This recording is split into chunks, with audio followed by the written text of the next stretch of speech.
What do you say about the Six Nations? Like, in the end, they were saying in the broadcast, and it kind of hurts as a Southern Hemisphere person, this is the world's best rugby championship. This is the best tournament in the world. And watching it, it's so hard to argue with that. Well, you can't, I don't think, at the moment. In current form, yes. Yeah. Previous, no.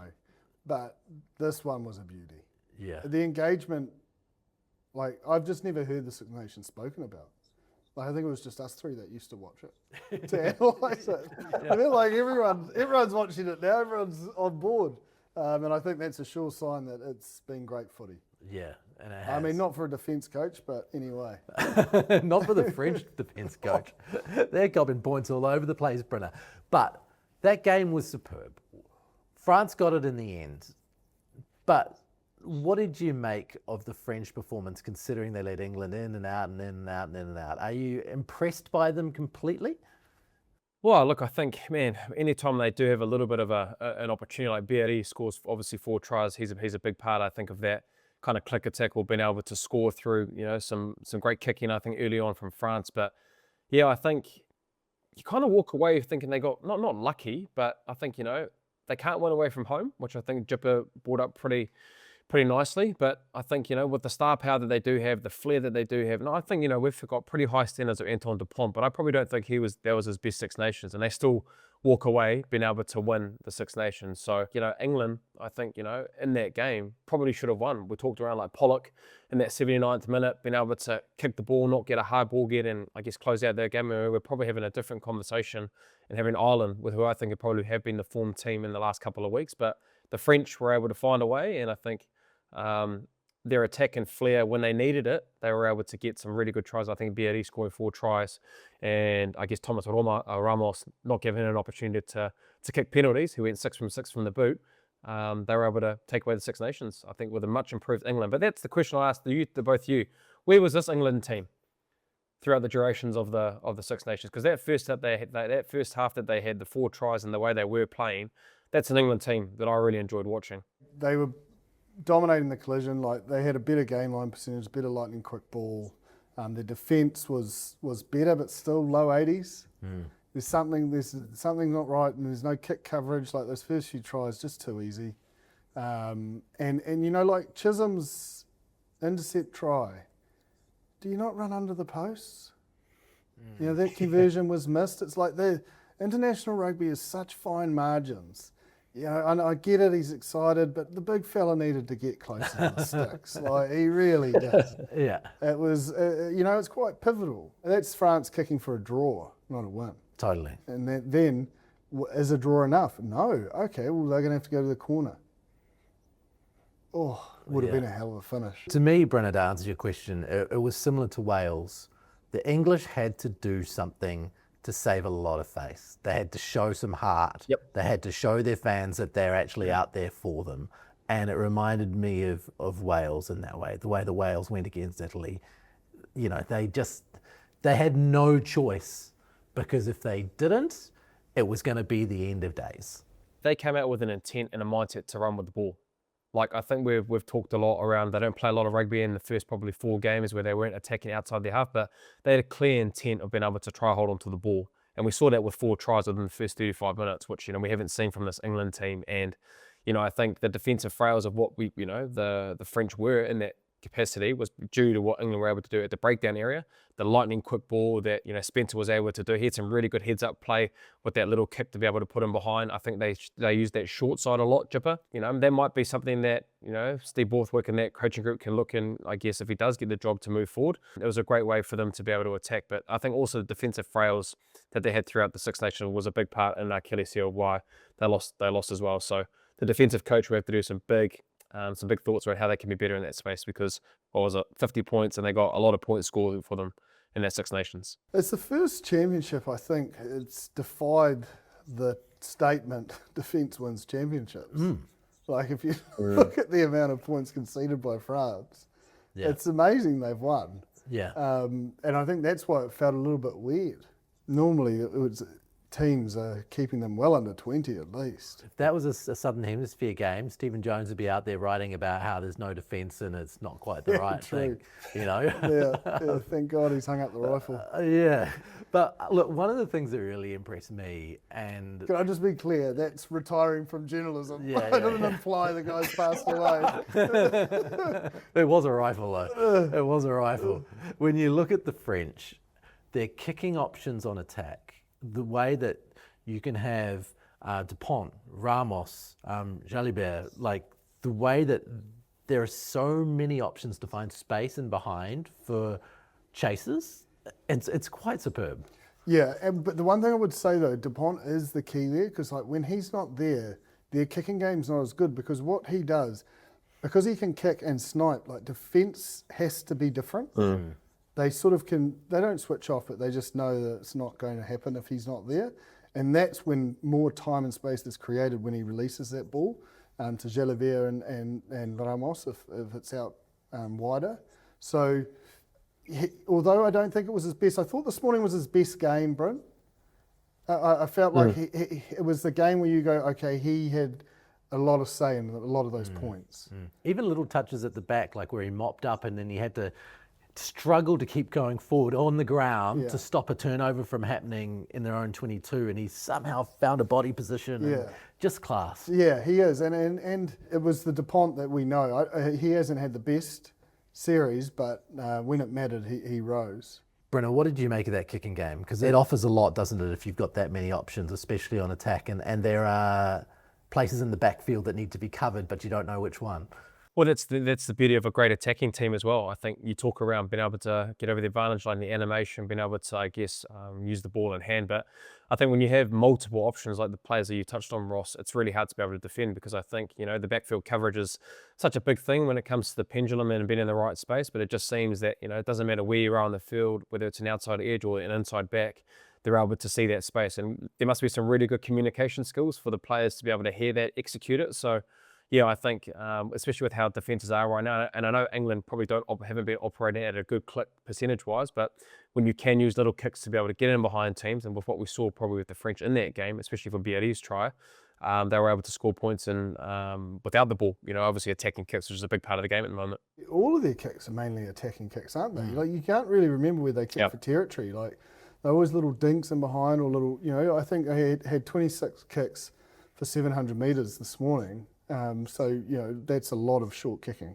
Look, you wrote off Scotland because they were away from home. You said the chance wasn't there, and it pretty much played out that way. Well, it was a little bit squeaky at times. I think between that 50 and 60 minutes where they were trading blows, and it was 26, 21, I felt like, is this... But the more you looked at the game...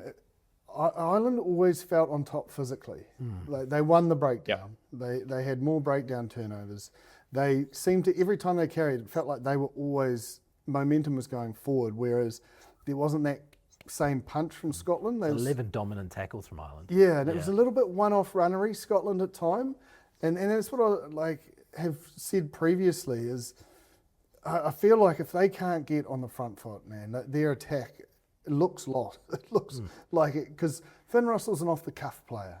He's not an organiser. And then when it's not happening and it's just slow ball, they can't regenerate fast ball. Like, how the South Africans do the old submissive, like they almost run to the D-line and then just fold at their knees and get it back and play a quick ruck. Like, I think they need to innovate a little bit more, Scotland, because when they're on the front foot, man, they're good. But they just struggle to get there against the more physical side. And so Ireland, although it was close, you just felt physically they were dominating for the most part of that game. And I mean, that showed in the end, didn't it? Statistically it showed. I think lightning quick ball, 53% for Ireland, 35% for Scotland. Gain line, 68% Ireland, 46% Scotland. The interesting thing about that was that Scotland beat more defenders than Ireland did, yet their gain line wasn't that strong. It's kind of a weird part. Well, I think because they dance around, like even Tuivalu dances and they cut back. You can beat defenders that way, but you're actually going nowhere. Yeah. You're normally going back into traffic. Yeah. And you get snotted. Yeah. Which happened. Speaking from a miserable experience.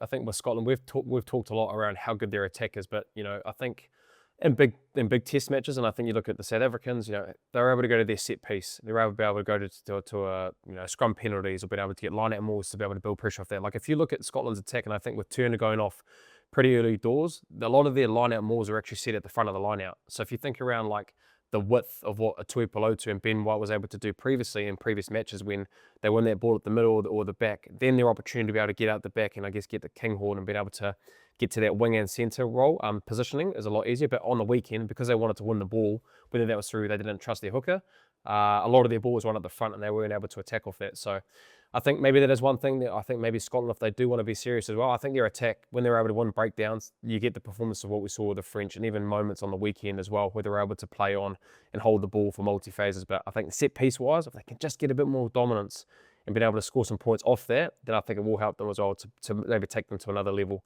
with where they are at the moment. Ireland have got some really hard workers in that pack, eh? And they are big game players, like when Ireland's back's against the wall, they're big dogs stand up. What was it? It was a couple of weeks ago when I think they dropped Jamison, Gibson Park and Tug Burn. Burn.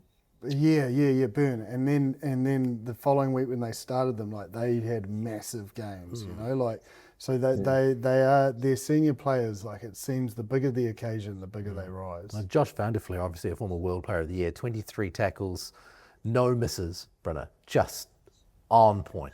You look at the tackle percentage, 90% again, 227 tackles, 15 dominant tackles that you touched on. But I think they were just niggly the whole game around the breakdown area. And I think it's a big part of what probably Farrell would talk about when it comes to Scotland, not giving them quick ball, but 4 breakdown turnovers. I think they won the breakdown turnover areas against the Scottish. So I think the defence and what they showed throughout the duration of the back end when they needed to win test matches after that early loss in round 1, it was a big part of the reason why they did win, because Scotland threw a lot at them. They were able to stunt that through the defensive pressure, and I think their clinicalness around their entries. I think they had 9 entries and they scored 6 tries, which is at 66%. So they're able to do their first 3 entries, they scored 3 tries. So the clinicalness that we have known with Ireland when they have got into the 22, I guess we're seeing a little bit older when we saw the Sexton era when they were able to score points when they needed to. And I even look at that time when they came to New Zealand, they scored very early to put teams under pressure. And we are seeing a lot of that animation work. But you look at O'Brien's try in the 67th minute, the layered attack, I think is what we have seen with Ireland in the past. And we have seen it in probably the last couple of weeks in the Six Nations tournament. The Welsh, out of all of the games on the weekend, that was not the thing that I saw coming. I thought England would put up a fight. You knew something would happen there as far as the fight. But that was something else from the Welsh. Yeah, it was a letdown game for me of Six Nations because we were all riding high, and I know. Look, I'm happy for the Welsh. This sounds horrible, but you wanted Italy to win again, didn't you? And just finish higher up on the ladder, the best Six Nations they've had. And they were given opportunities, but the Welsh defence was extremely strong. But to Brynner's point there about Ireland, Wales have struggled to get across the line. Through their 6 entries, four taken. That's been their best sort of statistical figures in years. And that's not a lot of entries. No, but and this is where they've had few opportunities against other teams throughout this. There could have been in Scotland. They've had moments, but they haven't been able to get those points that they probably earned through their territory and possession. But they did on this occasion, whereas Italy I don't know, I think they might have read their press. They tackled at 81%. They had the 10 entries, only 3 successful scoring plays. It just looked maybe one-dimensional. Maybe they just thought it was going to happen. It just didn't. They didn't have that edge. And then, but late in the game they did. But the Welsh D stood up, didn't it? Well, it did, and it was. I suppose it's that repeated effort. But I think as well, this has been coming for the Welsh. They've been so close. You felt like this win. Maybe they just were like, we can beat Italy. Come on. It did look a little bit like they actually thought that there's no way we can lose this game. And look, it was a great result for them. Brennan, when you're in one of those games where you're up by that many points, it's really easy to button off. What is the kind of conversation that happens on a field when you're up by that much in order to keep on stopping tries like the Menoncello break, Ioane being tackled into touch, the held up, all of that stuff.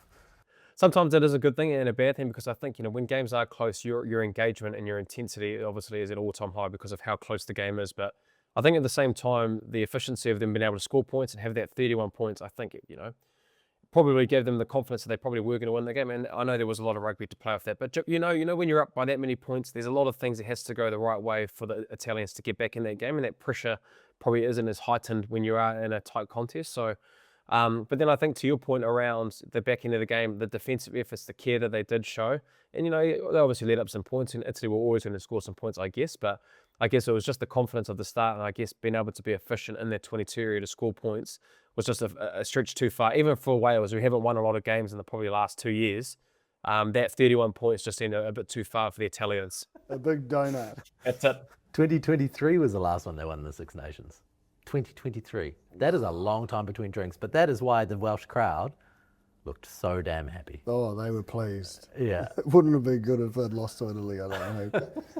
It might have been in a few cans being thrown onto the field. Britta, coming off the back of that result with the French getting up and the Irish looking much better through the back half of the Six Nations and the English being all over the place and the Italians blowing it against the Welsh and the Welsh finally kind of getting it together.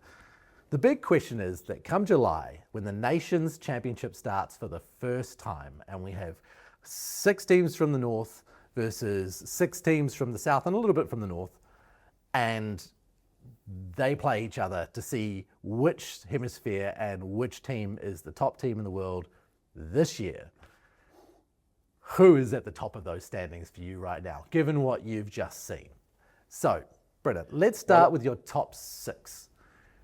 Where would you go heading in as the favourites for this Nations Championship? Well, the Northern Hemisphere people that watch the show will probably hate this ranking, because even though it is one of the best competitions in the world, watching the Six Nations, I've got the top 2 in the Southern Hemisphere. So the top 6 that I've gone, Ross and Jip: South Africa first, All Blacks second. I've gone France third, just the fact that they did win the Six Nations. Now you could chop and change that with Ireland, who I've got at 4th. Got Scotland 5th, even though they had a disappointing result against the Irish. And then I've got the Argentinians at 6. You could probably say before the competition, England would be probably in that top 6 at the start, but I think through the inconsistency that they did have, even though having a really good performance against the French in the last game, I've got them moving out of the top 6 and Argentina putting in that number 6 spot. I was fully on the England bandwagon. They would have probably been in my top 2. They have fallen massively. My top 6 fairly similar. I've got South Africa, I've got the All Blacks 1 and 2. Ireland I've got at 3. I just feel like they can win at home and away. I feel like the French really front up at home, but they do seem to have those games like the Scottish game away from home. So I've got them at 4, got Scotland at 5, and I've got Argentina at 6. Right. So, look, when we talked about France a few weeks ago, we had people criticise us from South Africa, and we were saying, look, France could be the team. They could be the team that challenges South Africa. And the South Africans like, oh, we beat them with 13 men at their place last year. There's only one team in it. When you look at the Springboks and the All Blacks, and as they're your top 2, how far ahead of those next 4 teams do you think they are? Not much. The margins in this was hard to do. Do you know what I mean? I don't think there's much between. I would probably say 1 to 7 on their day. I've got England at 7. And the reason why we probably said, or I jumped on the French could be the team, because on their day, they are pretty hard to stop. And even the way they started this morning was out the gate, the ability of Dupont and, the little kicks in behind. Like when they're on, they're glorious to watch. And they will have that day, and that one day might be a World Cup final. And you're not going to be in the same sphere. Whereas South Africa, they're going to be very consistent and deliver every time. So that's why they sit at number 1 for me. Here's my thing about France, Brynner. There is no way that South Africa are conceding 100+ points in 2 games. No, they won't. So, and obviously, I think that's probably a big area that they will come through the Six Nations that was a little bit disappointing. And look, I think to put on England, I think we've pretty much poo-pooed them the whole last 3 or 4 weeks, considering with how bad they've played. But if you look at that first half that they played, where was that England throughout the whole duration of the Six Nations? Because 4 tries, they were able to play on top of teams. They were playing at a speed, even in the second half, they were able to play in and around the heart defense, playing out wide. So, I guess my question is, where was that England team throughout the Six Nations? But I think with the French, they're very lucky I think, if our man Pollock in that 79th minute, who got that steal and is able to hold on to that ball, close out that game, they probably don't get an opportunity to get Ramos to have that opportunity to win the game. So, yeah, I think some things to work on for the French, and probably lucky, I think, to win the Six Nations. And Ireland should be really, if Pollock is able to hold on to that ball and close out the game, then we're probably talking about Ireland. What was with the fly kick? Pollock got the turnover. I was like, what are you doing? Yeah. Like, that was the biggest capitulation. Like, they'd done all the hard work. Oh my gosh. If you were Borthwick, you would just go, it was so hard to watch. So hard. That's one of the things, though, isn't it? Having composure at the end there. I know, but like, dive on it. Yeah. What is with the fly kick? Like, that should be option 12. Like, oh my God. Even Pollock, just run it. Yeah. You don't need it. We don't need a try from 60. You're ahead. But having seen that English team, and they capitulated, but they were in that game and they played some really good rugby. Having them rated at 7, would that make them your dark horse? Potentially. It's as I said, like, it's quite hard. This was quite hard to try and, because even Ireland could be at 2, but then there's recency bias, and it's so. I think the margins are very, very thin. Like, England could beat South Africa. Do you know what I mean? At 7-1. Could. I said could. I didn't say will. And then I think from 8 down, that's when you're probably predicting losses. And I still keep the Wallabies there, just with how, off the last season, it's the most test losses I've had in the history of their existence. So I think sort of the Wallabies, Italy, Fiji, Japan, Wales, it's looking an uphill climb with the top 7. Does yours mirror that, bottom 6? I actually had Italy just above the Wallabies. I think, it is a little bit disappointing with the way they did against the Welsh, but I think, look, they've had some really good results throughout that Six Nations. And I think, to what Jip was saying with the Wallabies and the tough year they had last year, just around recency bias, I've gone for the Italians at number 8 and the Wallabies at 9. But yeah, I think Wales, Fiji, Japan, 10, 11, 12, you could kind of put them anywhere. I think the Welsh playing in the Six Nations and getting that kind of tough level of international experience has probably got them a little bit more than Fiji and Japan, who just don't get that opportunities to play, those kind of test matches in the early part of the year and in the back end of the year. It's probably the only time the Fijians and the Japanese get a chance to play against that kind of caliber teams. Now, my understanding is the way this competition works is that there's the 2 groups. You've got the Six Nations group and then you've got the rest. And after you get through all of the games, you're ranked within your group. And then 1 from the north plays 1 from the south, 2 from the north plays 2 from the south, etc. So there is no way that the All Blacks and the Springboks can play off for this trophy. The trophy will be played off for between the Northern and the Southern Hemisphere team. Which one of those Northern Hemisphere teams, if we're to say that the Springboks are going in as heavy favourites, because they probably should, being double world champions, having achieved what they've achieved recently, which one of those teams do you think could knock over the Boks in a big game? Ireland. Yep. That's a safe bet. France would be probably a little bit more ambitious, but I think they could do something that you're not expecting. Like, they're quite a hard team to preview and prepare for because they don't know what they're going to do on the weekend, let alone does the opposition. But I think Ireland's the team that I would say could get their job done. Is it possible? I don't know. The Springboks do seem like there is quite a gap, I think, from them and the rest. I've got Ireland, but I think France as well. I just think with what they can have and what they can do and what the potential is, all it takes really is one game when it comes to those moments.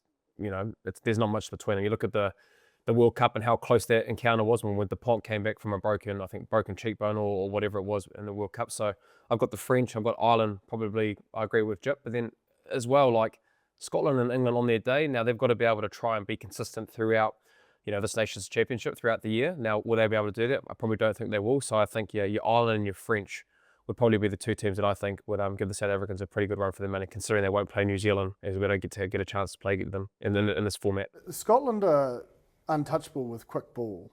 I just don't think their pack can generate quick ball against South Africans.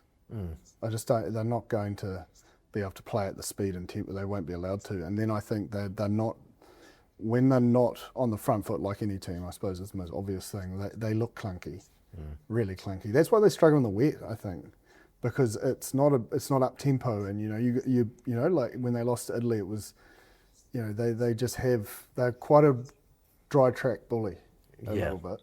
Yeah. But you can't bully the setup. Do you know what I mean? Like, I just don't think they'd be in the contest.